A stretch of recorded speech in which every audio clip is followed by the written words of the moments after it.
March 3rd, 1943. 10 a.m. Huon Gulf, New Guinea.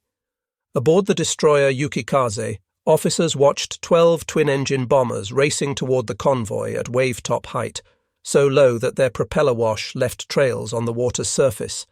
Through binoculars, they counted the impossible: American bombers attacking at mast height, a tactical approach that defied all conventional military doctrine. In the next 15 minutes, these officers would witness the complete annihilation of Japanese naval power in the Southwest Pacific. 8 transport ships carrying 6,900 desperately needed troops would be transformed into burning wreckage. 4 destroyer escorts that had protected convoys across the Pacific since Pearl Harbor would be shattered. And everything the Imperial Japanese Navy believed about air-sea warfare would sink into the Bismarck Sea alongside 2,890 Japanese soldiers and sailors. What the Japanese didn't know was that these weren't ordinary bombers. They were B-25 Mitchells transformed into flying battleships by a maverick engineer named Pappy Gunn, aircraft carrying 8 forward-firing .50 caliber machine guns. The Battle of the Bismarck Sea was about to demonstrate that American innovation had created something the Japanese military mind couldn't conceive.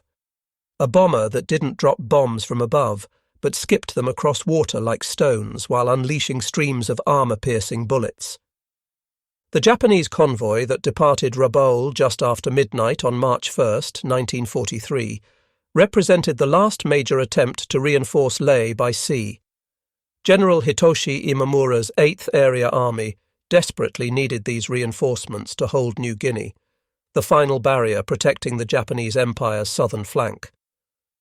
Rear Admiral Masatomi Kimura commanded the escort force, 8 of the Imperial Navy's most battle-hardened destroyers.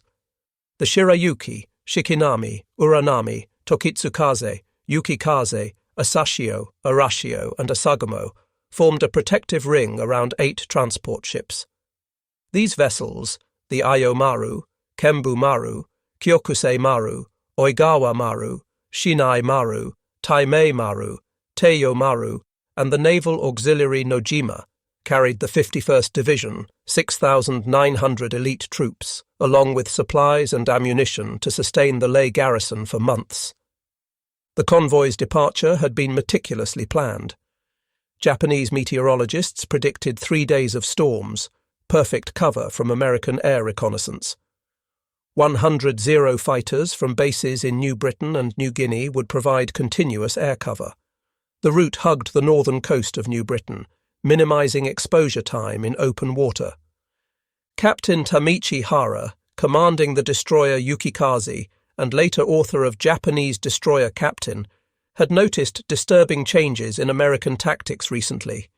Bombers attacking at lower altitudes, new modifications to their aircraft. According to post-war accounts, such concerns were generally dismissed by superior officers who believed American desperation was driving tactical mistakes. Unknown to the Japanese, a revolution in aerial warfare had been taking place in the workshops of Port Moresby and Townsville. Since August 1942, Major Pappy Gunn, a former Navy pilot turned Army Air Forces officer, had been transforming medium bombers into something unprecedented. Gunn's innovation emerged from necessity. Traditional high-altitude bombing against ships achieved hit rates of less than 1%. From 10,000 feet, even the best bombardiers struggled to hit moving targets. Ships could see bombs falling and had minutes to maneuver. Anti-aircraft fire was effective at medium altitudes. Something radical was needed. Working with salvaged parts from wrecked fighters, Gunn installed 4.50 caliber machine guns in the nose of B-25s, replacing the bombardier's glazed compartment with a solid metal nose. He added 4 more guns in side packages mounted below the cockpit, 8 forward-firing guns total. Each gun fired 850 rounds per minute of armor-piercing ammunition, travelling at 2,910 feet per second. Combined, a single B-25 could deliver 6,800 bullets per minute in a concentrated stream. Major Ed Larner's 90th Bomb Squadron, part of the 3rd Bomb Group, had spent weeks perfecting the skip bombing technique. Flying at 200 feet or less, they would release 500-pound bombs with specially set delay fuses that would skip across the water's surface before slamming into ship hulls. The fuses were set for 4 to 5 seconds, just enough time for the bomber to clear the explosion. The technique had been practiced on the wreck of the SS Pruth in Port Moresby Harbour until crews could consistently hit their targets. The optimal parameters were established through trial: altitude of 200 to 250 feet, speed of 200 to 250 miles per hour, and bomb release 60 to 100 feet from the target. The convoy's protective storm cover began breaking up earlier than predicted. At 10 a.m. on March 2nd, a B-24 Liberator on reconnaissance spotted the ships through a gap in the clouds. Within hours, 28 B-17 Flying Fortresses from the 43rd Bombardment Group were airborne from Port Moresby. The B-17S attacked from 7,000 feet, lower than their usual altitude but still above effective anti-aircraft range. They bracketed the convoy with 1,000-pound demolition bombs. At 2:45 p.m., the transport Kyokusei Maru took direct hits on her forward cargo holds. Fire spread to ammunition stores, forcing the ship to be abandoned. 900 soldiers were evacuated from the burning transport to the destroyers Yukikaze and Asagumo. These two destroyers, now dangerously overloaded, raced ahead to Leh at high speed, depositing their human cargo before rejoining the convoy early on March 3rd. This emergency run saved these men but reduced the convoy's escort strength at a critical time. What the Japanese didn't realize was that the B-17 attack had been reconnaissance by fire, testing defences and scattering the convoy formation for what was coming next. Allied planners had deliberately used high-altitude bombing first to gauge anti-aircraft capabilities and force the convoy to break formation. March 3rd dawned clear over the Huon Gulf, disastrously clear for the Japanese. The convoy had rounded the Huon Peninsula during the night and was now exposed in open water, only 80 miles from their destination at Leh. Safety seemed tantalizingly close. At 7:55 a.m., lookouts aboard the Japanese ships spotted the first wave of attackers approaching from the south. But these aircraft weren't flying at 7,000 feet like the previous day's B-17s. They were skimming the wavetops, so low that spray from their propellers was visible. As the aircraft closed to 2,000 yards, their noses erupted in streams of tracer fire. 8 lines of bullets from each B-25 converged on the ship's anti-aircraft positions. Japanese gunners attempting to man their weapons were cut down by the concentrated fire. Those who took cover couldn't defend their ships. Behind the strafing B-25s came Royal Australian Air Force Beaufighters from number. 30 Squadron, adding their own devastating firepower, 420mm cannons and 6.303 machine guns per aircraft. The combined assault from American and Australian aircraft was overwhelming, suppressing anti-aircraft defences across the convoy. At 10 a.m. precisely, Major Ed Larner led 12 B-25s of the 91st Bomb Squadron into their attack run. Flying in flights of 3 at 200 feet altitude, they bore down on the convoy at 250 miles per hour. This was the moment months of training had prepared them for. The lead bomber released its bomb approximately 300 yards from the transport Shinai Maru. The bomb hit the water, skipped twice across the surface, and slammed into the ship's hull just above the waterline. 4 to 5 seconds after release, the delay fuse timing, it detonated inside the cargo hold, ripping the ship apart from within. The transport Kembu Maru, loaded with drums of aviation fuel, took a skip bomb amidships. The explosion ignited her volatile cargo, creating a fireball that rose 500 feet into the air. She disintegrated in seconds, leaving only burning debris on the water. The Iyo Maru absorbed multiple direct hits in rapid succession. Her hull opened like a tin can. The Oigawa Maru, trying desperately to maneuver away from attacking aircraft, took bombs from 2 different B-25s. Her back broken by the explosions, she jackknifed and went down within minutes. The destroyer Asashio, commanded by Captain Yasuo Sato, raced to position herself between the attackers and the transports. She was immediately bracketed by 3 B-25s. Skip bombs slammed into her engine rooms while thousands of machine gun bullets swept her decks clean of life. Dead in the water and burning, she became a sitting target for following attack waves. By 10:15 a.m., exactly 15 minutes after Major Lana's first bomb was released, 7 of the 8 transports were sinking or already sunk. 3 destroyers, Asashio, Arashio, and Tokitsukaze, were mortally wounded. The Shirayuki would sink later. The convoy had ceased to exist as an organized force. The destruction of ships was only the beginning of the tragedy. Thousands of Japanese soldiers, many unable to swim, were thrown into the oil-covered waters of the Huon Gulf. Those who could swim faced a terrible choice: attempt to reach the New Guinea coast through shark-infested waters and dangerous currents, or cling to debris hoping for rescue. The destroyer Shikinami, one of the few escorts still operational, began pulling survivors from the water. Captain Masamichi Ueno's crew worked frantically, pulling men aboard as fast as they could. They saved approximately 300 in the first hour. But then American planes returned. The follow-up attacks on March 4th targeted lifeboats and rafts. Machine gun bullets churned the sea into foam. Life rafts disintegrated under concentrated fire. PT boats also participated in preventing Japanese survivors from reaching shore, following orders to ensure enemy soldiers didn't reinforce Lei's garrison. For the Japanese military observers who survived, the attack revealed a devastating truth. American innovation had created weapons they hadn't imagined possible. The skip bombing technique, developed and perfected in just months, had no counter-tactic in Japanese doctrine. Ships couldn't depress their anti-aircraft guns enough to hit planes flying at mast height. Torpedoes couldn't be aimed at aircraft. Traditional anti-aircraft doctrine was useless. The B-25's firepower was particularly shocking. Japanese fighters typically carried 2 7.7mm machine guns, occasionally supplemented by 20mm cannons. These bombers carried 8.50 caliber machine guns, the firepower of multiple fighters, all aimed forward, all controlled by a single trigger.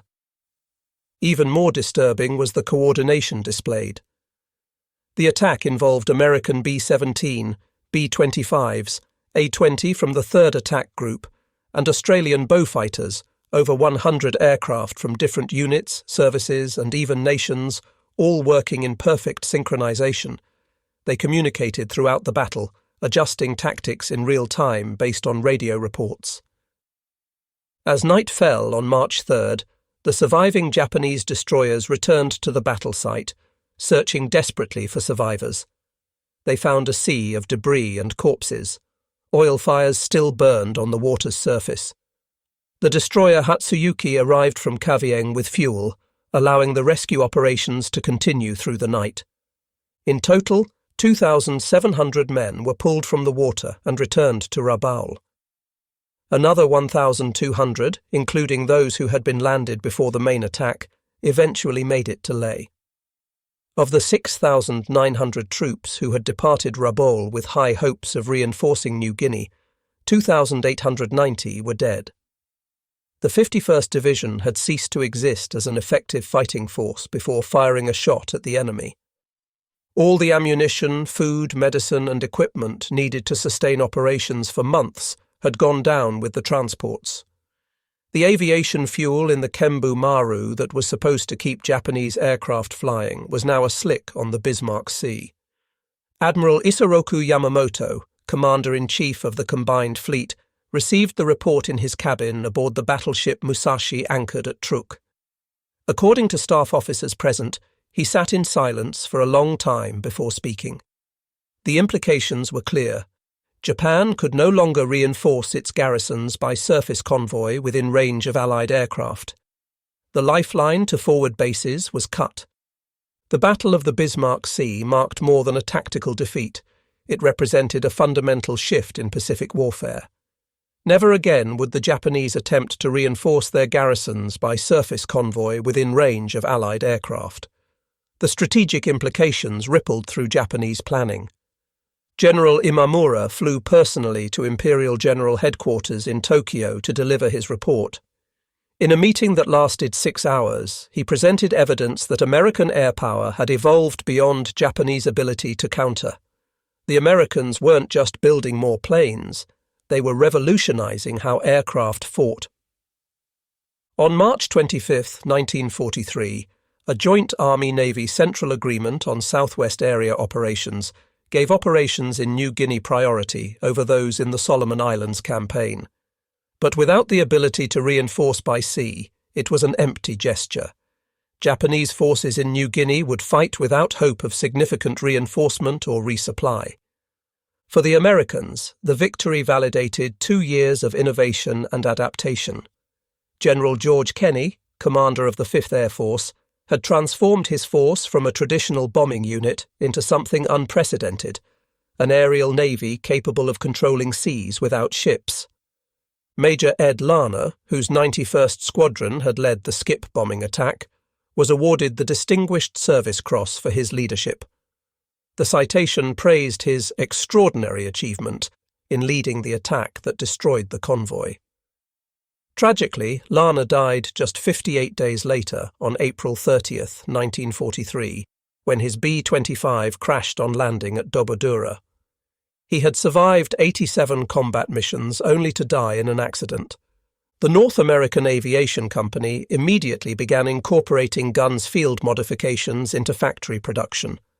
By late 1943, B-25's Gs were rolling off assembly lines with built-in forward firepower and even a 75mm cannon, though the cannon proved less practical than machine guns. The B-25H model would carry 14 forward-firing machine guns. The B-25J could be configured with 18 guns, making it one of the most heavily armed aircraft of the war.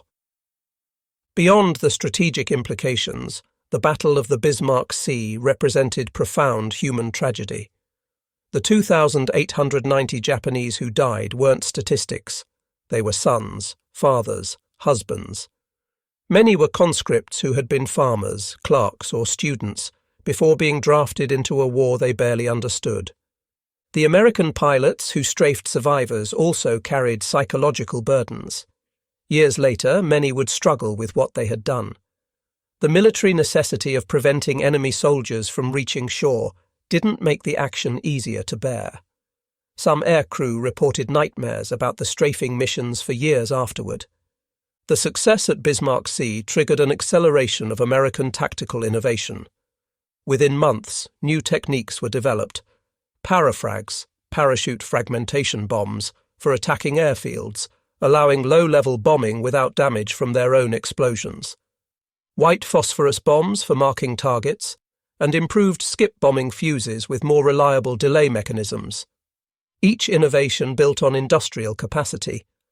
Americans could afford to experiment because failure cost only material, and material was essentially unlimited. Japanese innovation stagnated because every experiment consumed irreplaceable resources. By contrast, Japanese forces increasingly relied on spiritual rather than material solutions. The kamikaze concept, using pilots as guided missiles, emerged partly from recognizing they couldn't match American technology. If they couldn't outbuild or out-innovate the Americans, they would try to outdie them. Crucial to the victory was American code breaking. The Fleet Radio Unit Melbourne, FRUMEL, and Naval Intelligence in Washington had decrypted Japanese messages revealing the convoy's schedule, route, and composition. General Kenney knew exactly when and where to strike, allowing him to position his forces for maximum effect. This intelligence advantage had to be protected. Reconnaissance flights were deliberately staged to discover the convoy, maintaining the fiction that visual observation rather than signals intelligence had provided warning.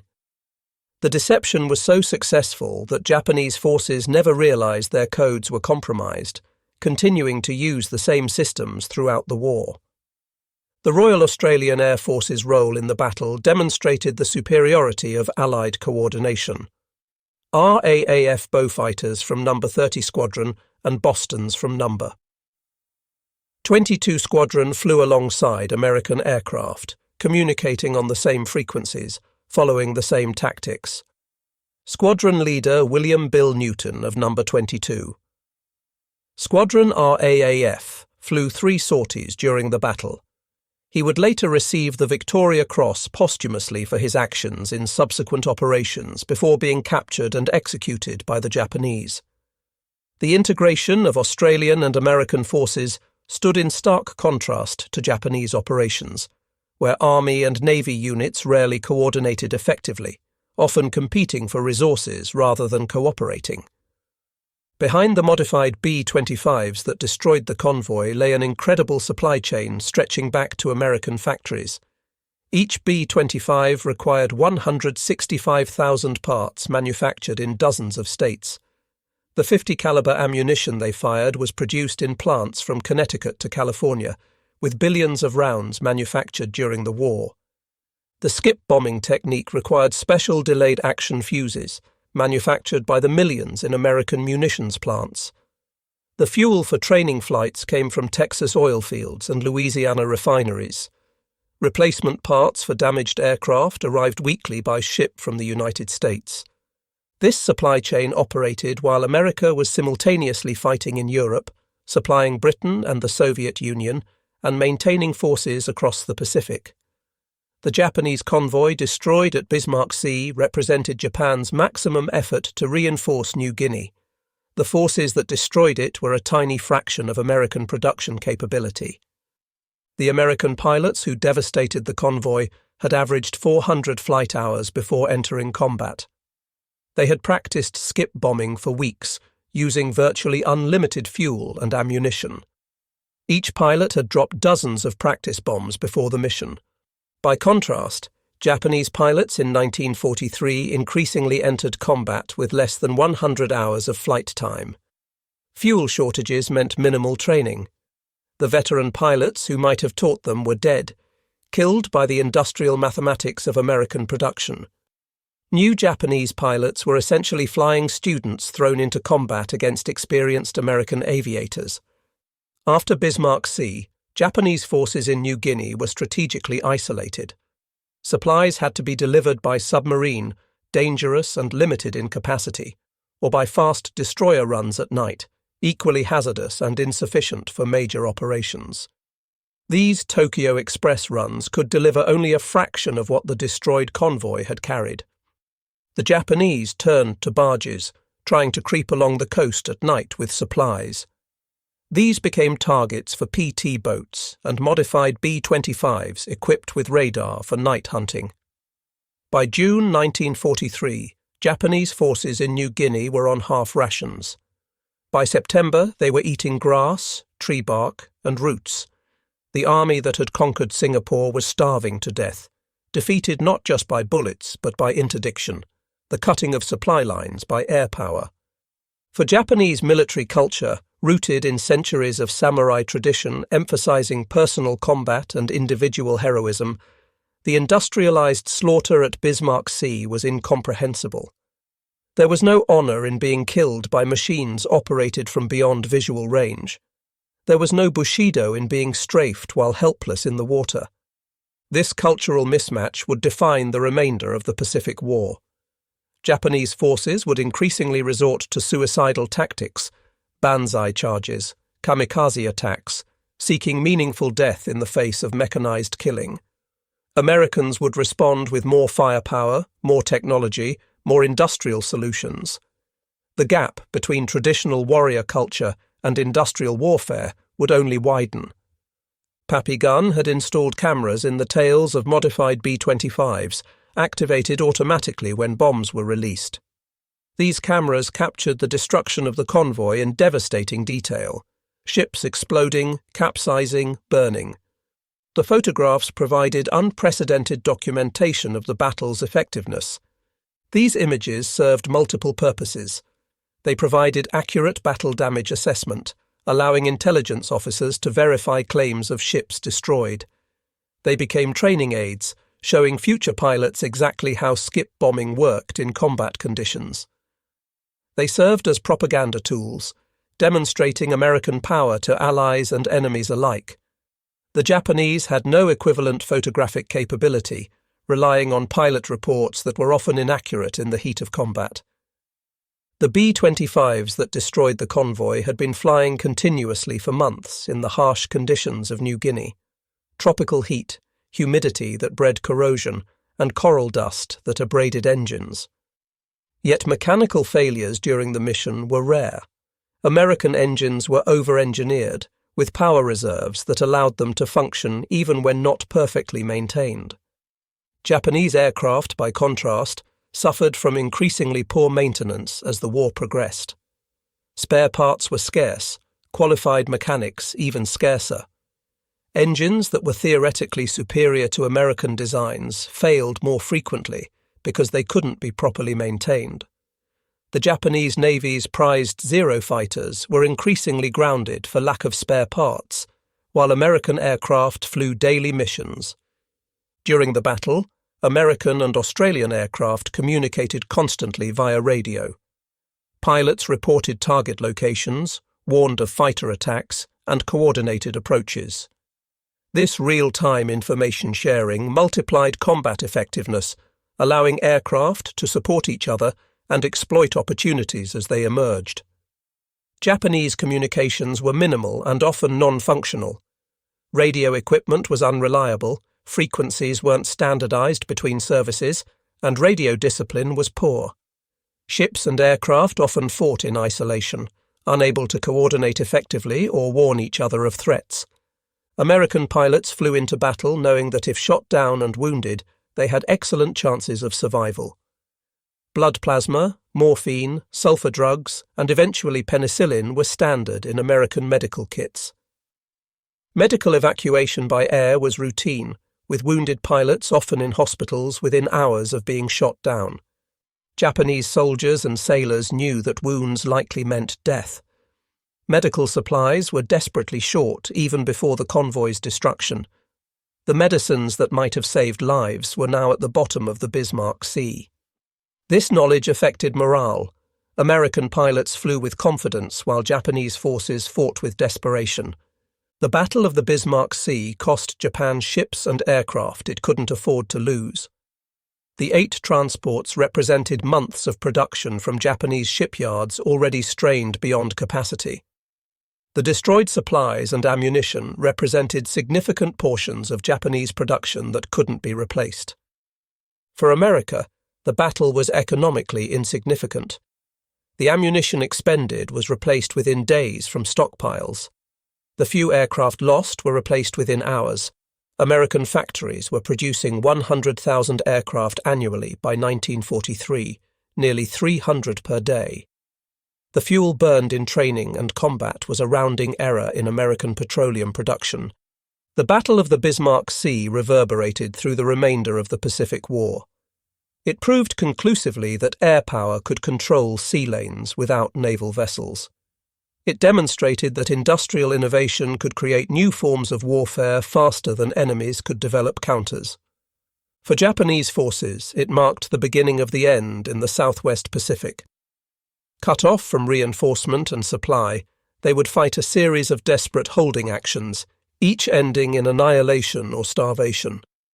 The island-hopping strategy became viable because Japanese garrisons could be isolated and bypassed, left to wither on the vine without supplies.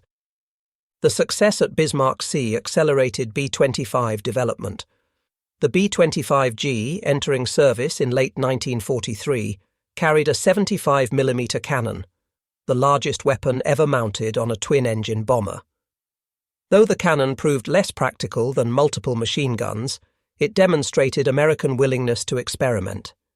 Each iteration reflected lessons learned and industrial capability to implement changes rapidly. Post-war analysis of captured Japanese documents revealed how thoroughly the Bismarck Sea defeat had shaken Japanese confidence. Intelligence reports from the combined fleet emphasized American material superiority rather than tactical superiority, a significant shift from earlier assessments that had attributed American successes to luck or Japanese mistakes. One captured report stated that the enemy's production capacity allowed them to implement new tactics faster than counters could be developed. This recognition of industrial disadvantage marked a fundamental shift in Japanese strategic thinking. After Bismarck Sea, Imperial General Headquarters conducted a comprehensive review of Japanese strategy in the Southwest Pacific. The conclusions were sobering. Surface reinforcement of forward bases was no longer possible. American air power had achieved operational supremacy. The industrial gap was widening, not narrowing, and traditional naval superiority was irrelevant if ships couldn't survive air attack. The recommendation was to abandon offensive operations and prepare for defense of the inner perimeter. But even this defensive strategy assumed American attacks would come at a pace Japan could match, an assumption that would prove tragically optimistic. The skip bombing technique pioneered at Bismarck Sea spread rapidly throughout American forces. Navy PBY Catalinas adopted it for night attacks on Japanese shipping. Marine Corps pilots used it in the Solomons campaign. Even transport pilots were trained in the technique in case they encountered enemy shipping. This proliferation was possible because America had standardized training, equipment, and communications. A technique developed in New Guinea could be implemented in the Aleutians within weeks.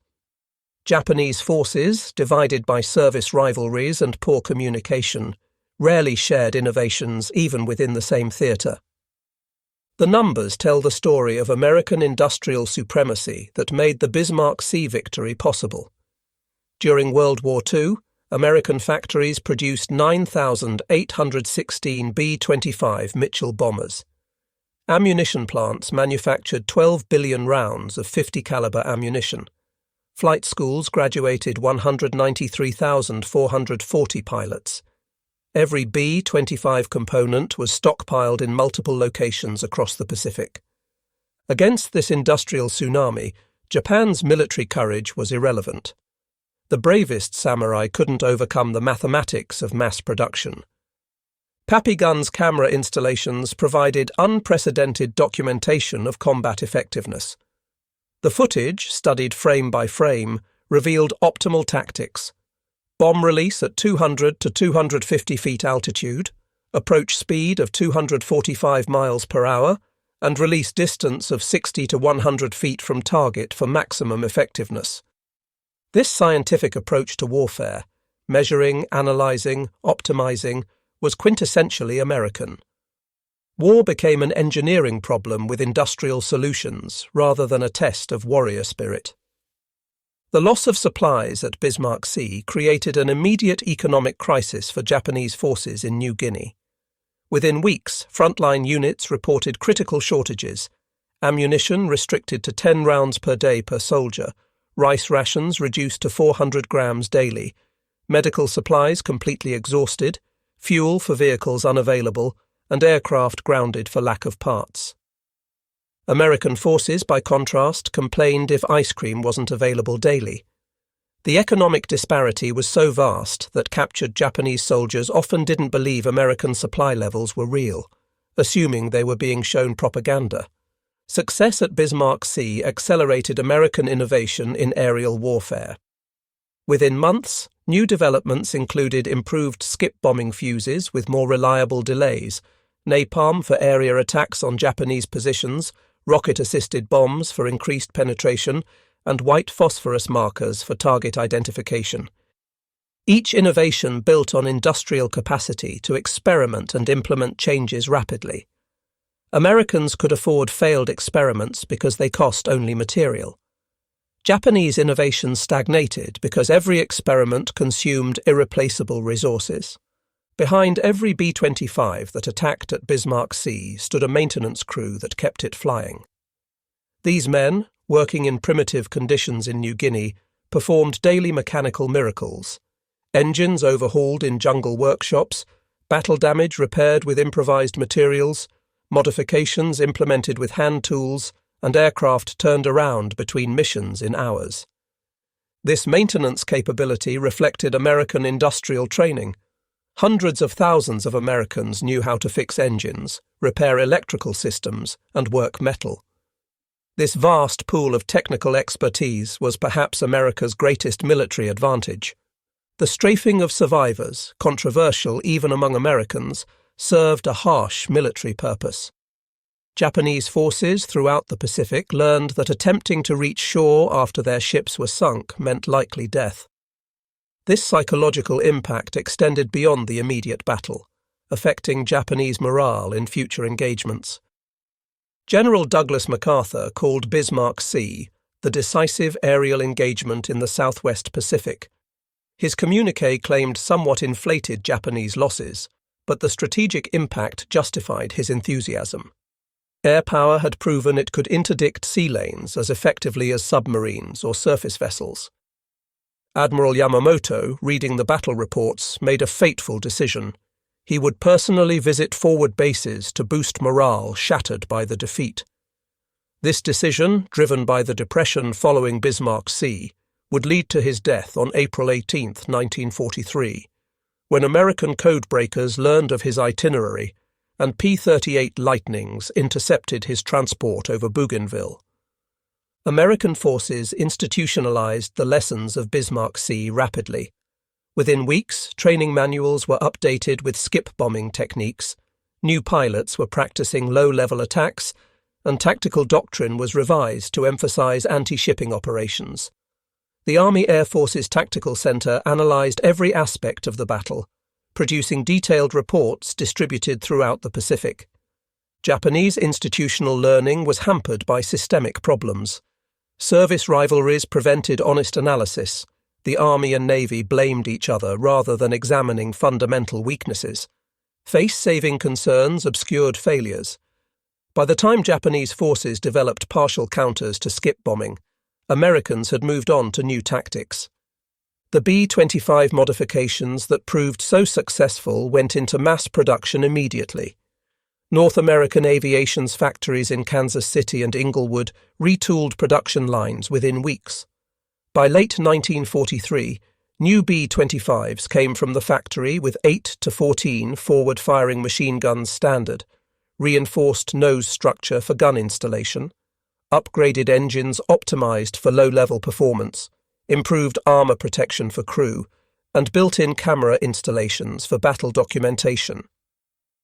This rapid transition from field modification to mass production exemplified American industrial flexibility that Japan could never match.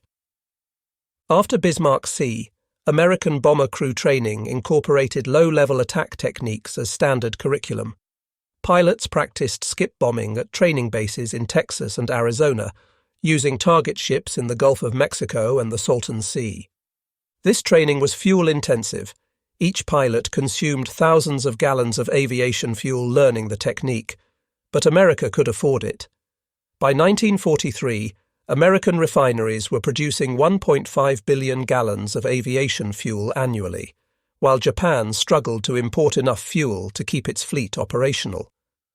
Several B-25s returned from Bismarck Sea with significant battle damage. Holes from anti-aircraft fire, damaged control surfaces, and shot-up engines. Within 72 hours, all damaged aircraft were flying again, repaired using aluminum patches fabricated in field workshops, engines replaced using improvised hoists, control cables spliced with salvaged materials, and fuel tanks patched with rubber from destroyed Japanese equipment. Japanese aircraft with similar damage would have been written off, cannibalized for spare parts if any were salvageable. The delayed action fuses that made skip bombing possible were marvels of precision engineering, manufactured to tolerances measured in thousandths of inches. They had to survive the impact of hitting water at 200+ miles per hour, function reliably after multiple skips, and detonate at precisely the right moment. American factories produced these fuses by the millions, each one tested and certified. Japanese fuses, by comparison, had failure rates exceeding 20% by 1943 due to quality control problems and material shortages. American aircraft found the Japanese convoy precisely when expected, despite weather and distance. This reflected superiority in navigation training. American pilots averaged 400 hours before combat. Navigation equipment, accurate compasses and instruments, map quality, detailed charts from pre-war surveys, and weather forecasting, meteorological support that predicted clearing weather accurately. Japanese navigation increasingly relied on following lead aircraft or coastal landmarks, limiting operational flexibility. American intelligence had known about the convoy through code breaking, but had to protect this secret. Reconnaissance flights were staged to discover the convoy, maintaining the fiction that visual observation rather than signals intelligence had provided warning. The deception was so successful that Japanese forces never realized their codes were compromised, continuing to use the same encryption systems that American cryptographers read daily. The 1,200 Japanese soldiers who reached Leh found a garrison already on reduced rations.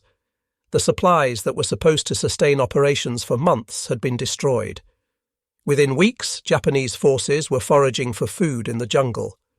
Disease became epidemic.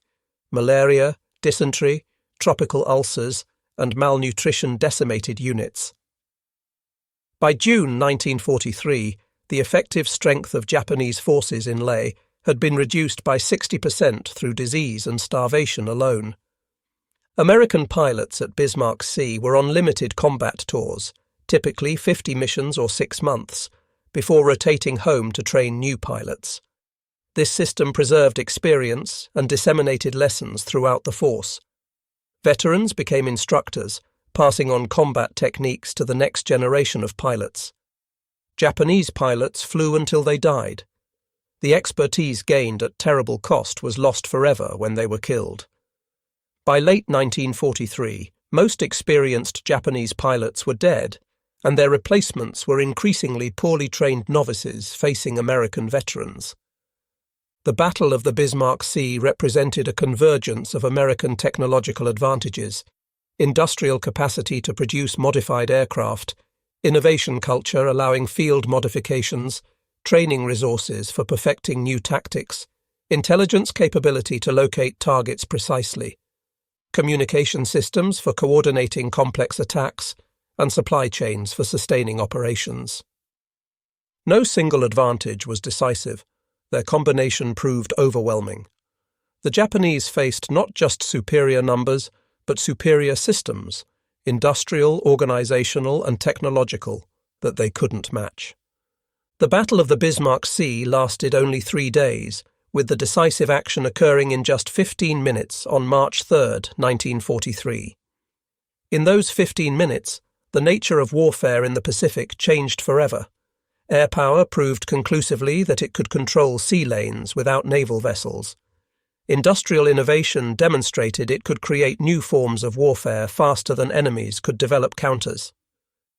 American production showed that quantity, when properly applied, had a quality all its own. For the Japanese, Bismarck Sea was more than a military defeat. It was proof that their entire approach to warfare had become obsolete. Courage, spirit, and martial tradition meant nothing against B-25s carrying 8 forward-firing machine guns, dropping skip bombs with scientific precision. The best trained warrior was helpless against an enemy who had industrialized warfare itself. The 2,890 Japanese who died in the Bismarck Sea were victims not just of American bombs and bullets, but of a technological and industrial revolution that had made their form of warfare as obsolete as the samurai sword. They had trained for war against warriors. They died in a war against machines and systems they couldn't match. For the Americans, Bismarck Sea validated years of preparation and innovation. Pappy guns' field modifications, developed with salvaged parts and hand tools, had proven more effective than any purpose-built weapon. The marriage of American ingenuity and industrial capacity had produced a new form of warfare that Japan simply couldn't counter. The battle's legacy extended far beyond the Southwest Pacific. It demonstrated definitively that in modern warfare, industrial capacity was military capacity. The nation that could build the most, train the most, innovate the fastest, and adapt the quickest would prevail. Traditional military virtues, courage, loyalty, self-sacrifice, remained important, but they were no longer sufficient. In 15 minutes over the Bismarck Sea, 8 modified bombers accomplished what the entire Imperial Japanese Navy couldn't prevent. They cut Japan's supply lines and doomed its forces in New Guinea to starvation and defeat. Those 15 minutes marked the moment when industrial warfare definitively replaced traditional military concepts in the Pacific theatre. The Japanese soldiers and sailors who couldn't believe what they were witnessing were right to be incredulous. They were seeing something that shouldn't have been possible according to everything they knew about naval warfare. But American industrial innovation had made the impossible routine, the unthinkable into standard operating procedure. The Battle of the Bismarck Sea stands as historical proof that in modern warfare, the nation with the best factories defeats the nation with the bravest soldiers. It was a lesson written in flame across the waters of the Huon Gulf, a lesson that would define the remainder of the Pacific War. In the age of industrial warfare, production is power, innovation is strategy, and the assembly line is ultimately mightier than the sword. The Japanese could not believe it when B-25 Strafers destroyed 8 ships in 15 minutes. By the time they accepted this new reality, it was already too late. The war had been lost, not in those 15 minutes of destruction, but in the years of industrial preparation that made those 15 minutes possible. The Battle of the Bismarck Sea was simply the moment when that long-prepared victory became undeniably visible to all who witnessed it.